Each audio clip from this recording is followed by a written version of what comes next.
Om Swastiastu, Assalamualaikum warahmatullahi wabarakatuh, salam sejahtera untuk kita semua, salam harmoni. Perkenalkan, nama saya Niluh Putuswartini, NIM 18130310112. Pada kesempatan kali ini, saya akan membahas LKM 8 Kewirausahaan yang terdiri dari 2 soal. Baiklah, kita langsung saja menuju soal yang nomor 1. Buatlah bisnis plan bila Anda tempatnya sudah ada di Pasar Banyuasri Singaraja. Bisnis apa yang Anda lakukan jelaskan. Jelaskan plan bisnis plan dengan model kanvas. Baik, untuk jawabannya, di sini sudah kita ketahui bahwa bisnis plan model kanvas terdiri dari 9 elemen yang tidak dapat kita pisahkan. Nah, ke-9 elemen tersebut yaitu key partner, key activities, key research, value proposition, customer relationship, customer segment, channel, cost structure, dan revenue stream. Nah, adapun bisnis plan model kanvas yang saya buat di sini yaitu tentang bambu lampshade. Nah, untuk key partner di sini merupakan siapa partner yang mendukung organisasi kita agar selalu kompetitif. Nah, adapun key partner untuk bambu lampshade yaitu petani bambu, pengrajin anyaman bambu, dan beberapa jasa pengiriman seperti JNE dan JNT.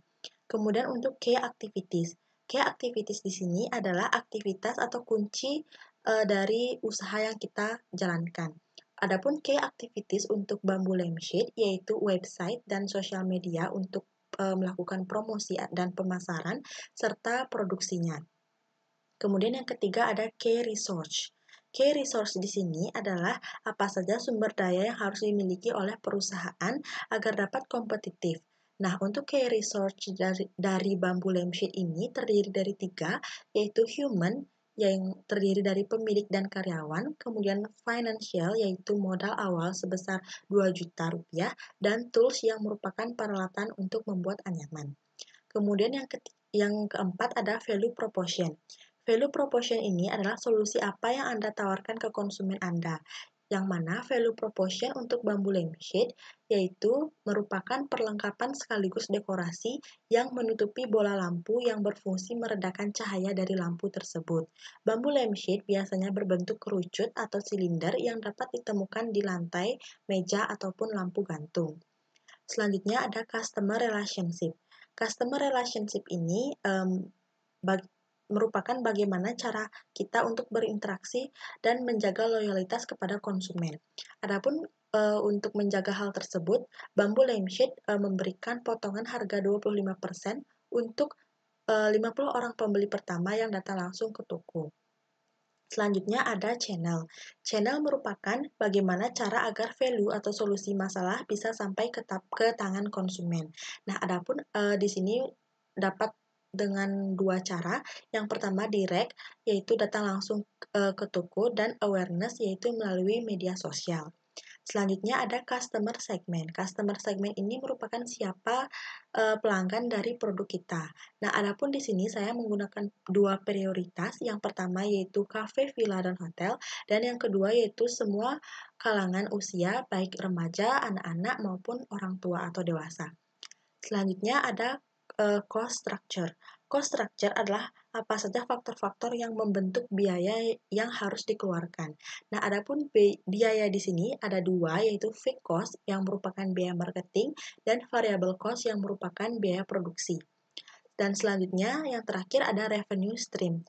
Revenue stream merupakan bagaimana cara bisnis menghasilkan uang dari value yang ditawarkan.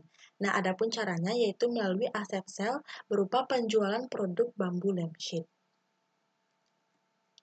Baik, soal yang kedua, ceritakan juga sukses story sesuai dengan bisnis yang Anda sarankan. Nah, di sini saya menceritakan sukses story dari Hari Anugrah Mawardi yang merupakan pendiri Amigdala Bambu. Baik, untuk ceritanya, Hari Anugrah Mawardi merupakan pria kelahiran Bandung 5 April tahun 1986. Ia merupakan seorang lulusan Institut Teknologi Bandung atau ITB tahun 2009, jurusan Desain Produk Fakultas Seni Rupa dan Desain. Hari sukses membangun bisnis dengan bahan baku bambu.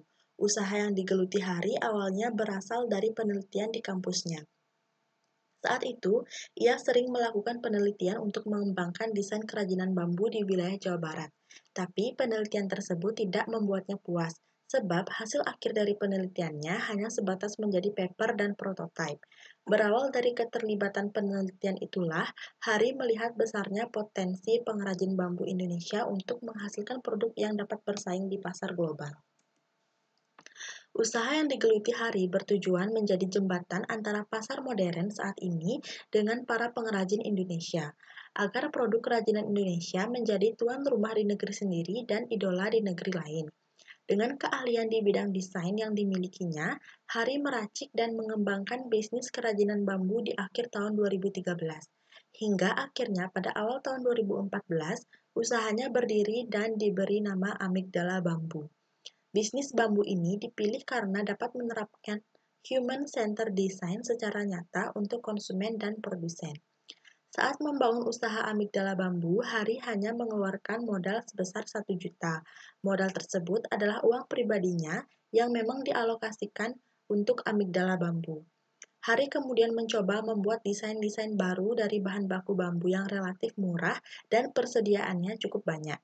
Dalam membangun dan mengembangkan usaha, awalnya Hari tidak sendirian. Pada akhir tahun 2013, Hari memulai bisnisnya bersama seorang pengrajin bernama Utang Mamat yang berusia 45 tahun. Warga asli Kampung Ciloa, Desa Mekarsari, Kecamatan Selaawi, Kabupaten Garut. Di Kecamatan Selaawi, warganya sudah turun-temurun menjadi pengrajin bambu. Hasil produksinya berupa perabotan rumah tangga dan sangkar burung. Tidak hanya sebatas memproduksi perabotan rumah tangga dan sangkar burung, Hari dan Utang berhasil membuat puluhan jenis produk baru seperti home decor, lampu, kursi, tableware, perhiasan, tas, bahkan pintu. Harga yang ditawarkan mulai dari 50.000 hingga 2,2 juta per produk. Dalam membuat berbagai produk kerajinan berbahan dasar bambu, Hari tidak mengandalkan mesin. Sebagian besar produk kerajinan yang dihasilkannya justru dibuat dengan menggunakan tangan atau handmade. Nah, ini merupakan beberapa contoh kerajinan dari Amigdala Bambu. Dengan semakin bertambahnya jumlah pelanggan dan pemesanan, Hari memilih untuk bekerja sama dengan para pengrajin lokal lainnya.